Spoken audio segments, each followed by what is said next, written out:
After a winter snowstorm, the landscape feels paused. Fields vanish beneath a smooth white surface. The forest floor is sealed shut, quiet and still. Across the snow, faint signs of life remain. The thin trail of a mouse, the looping hops of a rabbit, the delicate, almost invisible tracks of birds. Most movement happens unseen. Food is buried, energy is conserved.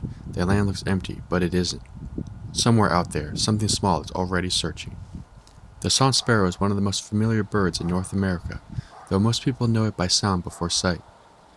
In warmer months, it sings from fence lines and shrubs. In winter, it becomes quieter, more secretive, focused on one thing: survival. This is a ground-feeding bird. It spends much of its time hopping low, scratching through leaves, searching for seeds and tiny bits of food hidden just beneath the surface. Unlike many birds, song sparrows don't migrate far. Many stay put all winter, meaning that they must endure snow, ice, and freezing temperatures where they are. And to survive, they have to eat, every day. Winter is especially difficult for a bird this small. Song sparrows burn energy constantly just to stay warm. Missing meals isn't an inconvenience, it's dangerous. Snow creates an immediate problem. Seeds are buried, insects are frozen, and leaf litter is unreachable. Food hasn't disappeared, but it's suddenly locked away. So after a snowstorm, song sparrows don't search for perfect habitat. They search for access. And that's when an unexpected part of the landscape becomes important. Snows rarely cover everything evenly. Roads interrupt the landscape. They're plowed, packed down, scraped, and exposed. While fields and forests remain sealed under deep snow, the roadside breaks open first. Dark pavement absorbs sunlight. Ice melts faster. Wind and passing vehicles push snow aside. To a song sparrow, these narrow edges become the only place where the ground is visible at all. From above, the road isn't just a stripe of danger, it's a stripe of opportunity.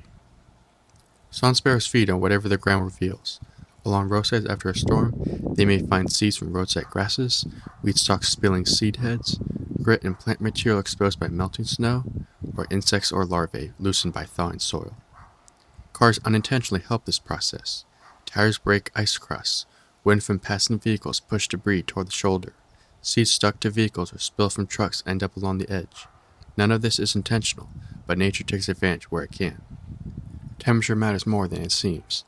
Dark asphalt absorbs heat even on cold days. That warmth radiates outward, slightly raising temperatures along the road edge. Just a few degrees can soften frozen soil, loosen seeds, make food physically accessible. While nearby fields stay locked in ice, the roadside quietly begins to thaw. For a bird weighing less than an ounce, that difference can mean survival. Roads are dangerous. Song sparrows know this. If you watch one feeding along the roadside, it never relaxes. It hops quickly, it pauses often, it flicks its tail, it freezes its sudden movement. The bird is constantly calculating risk. It forages in short bursts, staying close to cover, ready to flee at any moment. The danger is real, but so is hunger. And after a snowstorm, the roadside may offer the best chance to refuel. Snowstorms change bird behavior. Some species retreat deep into cover, others rely heavily on feeders. Many simply reduce activity to conserve energy. That leaves roadsides temporarily underused. Song sparrows, flexible and adaptable, take advantage of this brief window, feeding quickly before competition returns. They don't stay long, they don't linger. They take what they need and then they move on. Roads may be human-made, but the conditions they create mimic natural disturbance. Floodplains, animal trails, riverbanks, wind-thrown trees, all expose soil and concentrate food. Song sparrows adapted to exploit disturbance, not perfection. The roadside is simply another altered edge in the landscape. Song sparrows don't prefer roads. They're not drawn to traffic or pavement. They're responding to winter, to snow, hunger, and opportunity. When spring returns, these birds will move back into brush, wetlands, and fields. But after a snowstorm, when food is scarce and energy is critical, the roadside becomes a lifeline. So when you see a song sparrow feeding along the road after a snowstorm, you're seeing strategy in action. A bird reading the landscape, choosing warmth over cold, access over abundance, survival over comfort. In a frozen world, even the narrow edges of a road can mean the difference between enduring winter and not.